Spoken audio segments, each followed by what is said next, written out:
It is the Thursday after Thanksgiving, and a woman I'll call Sarah is standing in her parents' kitchen holding a glass of wine, and she has decided that tonight is the night. She has been worrying about her dad for almost a year. Small things, bills paid twice, a confused call about a credit card statement, a long pause the other day when she asked him a simple question about his pension. Nothing alarming on its own, just enough to keep her awake at 2 a.m, wondering whether her parents have actually planned for what's coming or whether the whole family is sleepwalking toward a cliff. So she pours a second glass, looks across the kitchen at her father, her mother, her brother and his wife, and her sister. Everyone gathered, the leftovers still out, and she says the sentence she's been rehearsing in her head for months. Dad, Mom, I think we really need to talk about your finances. What happens next takes about 90 seconds.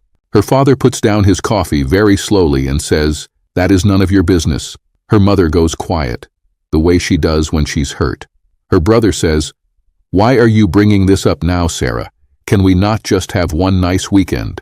Her sister on her phone says nothing at all, which is somehow worse. And Sarah, who came in tonight loving her parents and trying to help them, suddenly looks to everyone in this kitchen like she's after the money. Her father stands up, says he's going for a walk, and the door closes behind him. Sarah will not be able to bring this up again for almost 2 years. That conversation, the one that just blew up in that kitchen, is happening this week in millions of American homes. And here is the part that should make all of us pay attention. According to surveys, only about 3 out of 10 families have ever had a satisfactory conversation with their aging parents about money and end-of-life planning. The other 7 out of 10? Most of them never have it until a hospital makes them. About 85% of long-term care decisions in this country are made in the middle of a medical crisis, meaning while a parent is in an ICU or just after a stroke or the week of a dementia diagnosis, which is the worst possible moment to be making the biggest decisions of a family's life. That is what this video is about, because somewhere between the version where Sarah blew it up at Thanksgiving and the version where some family wakes up to a crisis they could have planned for, there is a third version. A calm, 20-minute conversation started the right way that opens the door and keeps it open. Most people don't have this conversation because nobody ever taught them how. It looks impossible from the outside. It is not impossible. It just needs a script. So here's my promise for the next 20 minutes. You will know exactly why Sarah's attempt failed, and there are 4 specific mistakes she made, none of which were obvious in the moment. You'll have the actual script for the right conversation, including the exact sentence to use to start it, the question that opens your parent up instead of shutting them down, and the move that turns this from an interrogation into a partnership. You'll know the questions to ask, and the one question you must never, ever ask. And by the end, you'll have a plan to have this conversation in pieces over the next month, without a single raised voice. But first, the honesty I always owe you, because trust is the only thing that matters on a channel like this. Sarah and her family are composites, names and details combined from many real conversations I've drawn from in researching this video. The dynamics are real. The mistakes are real. Nothing's exaggerated. And I am not your therapist or your financial planner. I'm someone helping you map a conversation. The professionals who help your family fill in the actual financial and legal details, when you're ready, are a certified financial planner and an elder law attorney. We'll get to when in the script. Okay, let's start with why Sarah blew it up, because every single thing she did wrong is something most of us would have done too. Her first mistake was the time. She picked a holiday. Now, holidays feel like the natural moment. Everyone's together. The conversation feels overdue. The wine is helping. But every expert who writes about this says the same thing. Don't pick a holiday. The reason is obvious once you see it. Holidays are already emotionally loaded. There's tension, there's nostalgia, there are unspoken family dynamics already in the room. Adding the money conversation on top of all of that is like striking a match in a room full of dry kindling. The conversation needs its own quiet, low-stakes moment. A Sunday afternoon walk, a weekday phone call, a coffee on a regular Tuesday. Not the moment when the family is already running on emotional fumes. Her second mistake, and this is the one almost nobody sees, was the audience. Sarah did it in front of everyone. Her parents, her siblings, the in-laws, 5 people in one room, plus the woman bringing it up. To her father, that didn't feel like a daughter trying to help. It felt like an ambush. Like the family had been talking about him behind his back. Like a court hearing. And here's the iron rule that comes out of every guide on this subject. This conversation is one-on-one, or at the very most, one adult child and one parent. If you have siblings, the family should decide together who is the right person to start the conversation. The one with the closest relationship, the one with the least history of conflict, the one whose presence feels safest to the parent. Then that one person opens the door alone. Bringing siblings in comes later, and it comes with the parent's permission. Anything else feels like an intervention. Nobody opens up during an intervention. Her third mistake was the word she chose. We really need to talk about your finances. Read that sentence one more time, slowly, and ask yourself how you would feel if your own kid said it to you. The words "need to talk" sound, to any human being, like bad news is coming. The word finances sounds clinical, the way an accountant or a bill collector talks. And the framing, your finances, makes your parent the subject of the investigation. So in 8 words, Sarah signaled 3 things at once. There's a problem, I'm here to interrogate you about it, and you are the topic. Her father defended himself before she'd even gotten to the second sentence. The words you open with carry more weight than every other word that follows, and I'll show you the better ones in a few minutes. Her fourth mistake was the direction. Sarah went in to deliver information, her worries, her concerns, her feeling that the family was unprepared. She went in talking. Almost every successful version of this conversation in every guide written by people who do this for a living opens the other way, with a question, with listening. The whole opening move is to find out what your parent actually thinks about their own future, what they hope for, what they fear, what matters to them, before you bring up a single document or a single account. Sarah didn't ask, she told, and her dad heard the telling as judgment. 4 mistakes. Wrong time, wrong audience, wrong words, wrong direction, and one of them by itself probably wouldn't have detonated. All 4 together, that conversation was always going to end with somebody walking out. And before I show you what Sarah should have said instead, let me speak directly to one person watching. If you've been quietly putting this off for months or years, because every time you sit down to have it, you don't know how to start, or the time isn't right, or you don't want to seem like you're after their money, I want you to hear this clearly. The part of you that's been delaying isn't being a bad daughter or a bad son. It's a sign you understand how high the stakes are. You're not avoiding because you don't care. You're avoiding because you care so much you don't want to do it badly. That's not a flaw. That's why you're the right person to do this. The script I'm about to give you is built specifically to make sure that the love you already feel actually lands as love instead of accidentally landing as a threat. Okay, now, the right way. Here's what Sarah should have done and what you can do this month. The first step is the setup. You pick a quiet, low-stakes moment, not a holiday, not a family gathering, not in front of anyone. A Sunday afternoon, a weekday phone call, sitting on the porch, a drive somewhere. The setting tells your parent, before you say a single word, that this isn't a big production. It's just a talk, and it's just you. One parent, one adult child. If both parents are alive and you're close to both, you can do it with both, but never with siblings or anyone else in the room, not for the first conversation. The smaller the audience, the safer your parent feels. The second step is the opening sentence, and this is the most important sentence in the entire conversation. Not, "We need to talk about your finances." Not, "I'm worried about you." Not, "Dad, when you die, what's the plan?" The version that works best looks something like this, in your own words.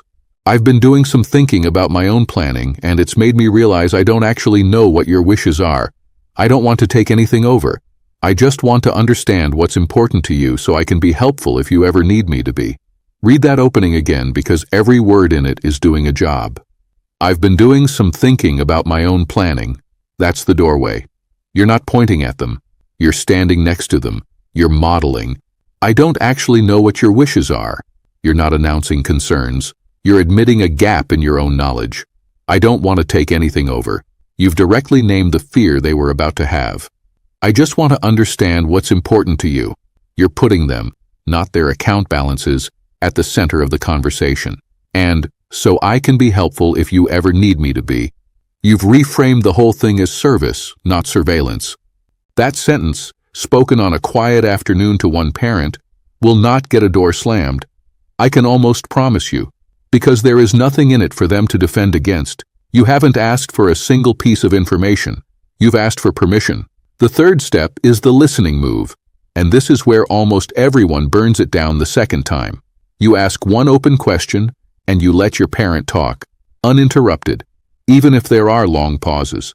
The question is some version of, when you picture the next 10 or 15 years, what does the version you'd actually want look like? Or, what's most important to you about how you live as you get older? Or, the question every elder law professional I've read swears by, if something were to happen, if you got sick or couldn't manage on your own, what would matter most to you? Now hear what's underneath those questions. You are not asking about money. You're asking about values, about home, dignity, independence, where they want to live, who they want around them. And here's the thing, almost universally, what you're going to hear back is what study after study has confirmed. More than 3/4 of older Americans say they want to age in place. They want to stay in their own home. Once your parent has told you that, in their own words, the rest of the conversation has a shape, because now you both know what you're trying to protect. Now any future conversation about money or documents or care isn't an attack on their independence. It's a tool to defend the future they just described to you. The fourth step is the pivot, and you do it gently and you do not do it the same day. Once you know what they want, you can pivot to the practical. But the trick here, and almost nobody does this right, is to pivot to documents, not to numbers. Don't ask how much money they have. Don't ask what's in the account. Ask whether they have a will, whether they have a power of attorney, whether they have a healthcare directive. Ask whether they know where those documents are. Ask whether anyone else knows. Because here's the move. Documents are about preparedness. Numbers are about wealth. Asking about documents signals you're trying to help them be ready. Asking about numbers signals you might be doing math on your inheritance. One question opens the door wider, the other slams it. And while we're talking about questions, let me say plainly what you must never, ever ask in this conversation, no matter how curious you are. Do not ask how much they have. Do not ask what you're going to inherit. Do not ask who's getting what. I know you may be genuinely curious, and I know there may be sibling conflict you're trying to head off, and I know practical planning sometimes seems to require it. Almost none of that is true. You can do every piece of practical planning a family needs to do without ever knowing the exact size of your parents' net worth. And the moment you ask, you have confirmed every fear they had about why this conversation was happening. Their money is theirs. Their wishes are what you need to know. The dollar figures can come later, from a professional, with their permission. The fifth step, and the one almost everyone forgets, is the follow-up. This is not one conversation. It cannot be one conversation. The single biggest mistake people make, after they've mustered the courage to start, is treating it like a project they can finish in an afternoon. The professionals will tell you straight, 3 30-minute conversations work better than one 90-minute conversation. Every time. Your parent needs digestion time. The first talk is the door. The second one, a week or two later, gets to documents. The third gets to specifics, maybe with a professional in the room. You are playing a long game.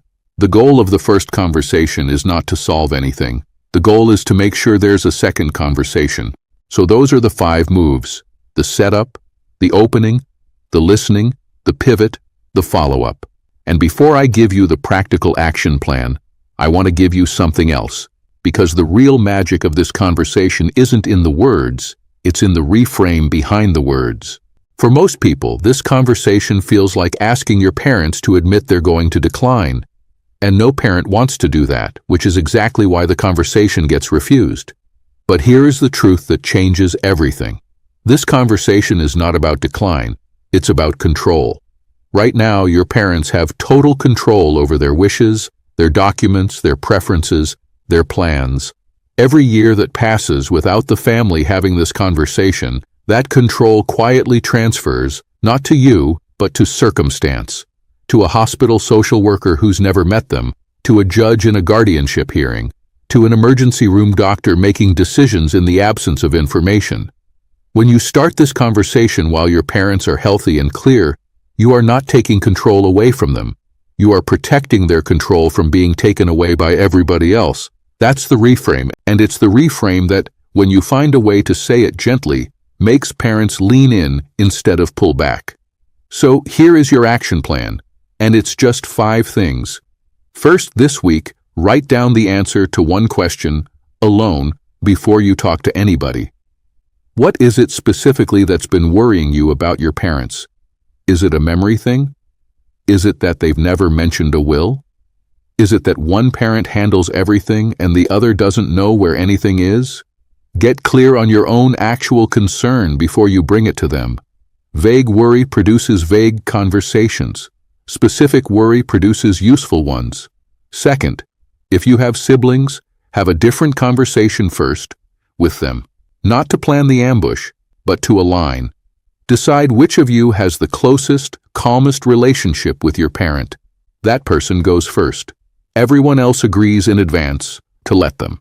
This single piece of family choreography prevents about 90% of the disasters in this space. Third, pick the moment. Not a holiday, not a stressful family weekend, not when anyone has been drinking, a Sunday walk, a Tuesday phone call. Boring is good, boring is safe. Fourth, write your opening sentence down. Actually write it. Use the one I gave you or write your own, but anchor it in your own planning. Name the fear that you might be trying to take over, and end with, "So I can be helpful." Read it 3 times before you say it. The opening is everything. Fifth, and this one is just for you, give yourself permission for the first conversation to be tiny, to last 15 minutes, to not get to a single document. The first conversation succeeds if your parent says, "We can talk about this again." That is the whole victory. That is the only thing you're going for that first day. Everything else comes later. A book that helped a lot of people I've come across in researching this is Cameron Huddleston's Mom and Dad, We Need to Talk. Written by a journalist who started by interviewing her own mom about money and ended up writing the practical guide for everyone else. If you want to keep going past this video, that's where I'd point you next. So if you remember one thing from everything we've covered, let it be this. You are not having this conversation to take control from your parents. You are having it to protect their control from anyone else. That single sentence is the entire reframe. If you can hold it in your head while you have this talk, the talk goes differently. If you've had a version of this conversation, the one that went well, or the one that didn't, or the one you're still nervous to start, please tell me in the comments. There's somebody scrolling through this tonight who's been rehearsing the opening sentence in their head for months. Your story is the thing that gets them to actually say it this weekend. And here's where we go next. Once you've opened the door, the next question that follows every single time is, okay, what do we actually need? There is a short, specific list of legal documents that every aging parent needs in place before a crisis hits, and the difference between a family that has them and a family that doesn't is staggering. There are exactly 4. They go together, and most families have 1 or 2 and not the others. The next video walks you through all 4 in plain English and exactly how to talk about each one with your parents, so the talk you just had this weekend turns into a real plan by next month. Watch it next, while the conversation is still fresh.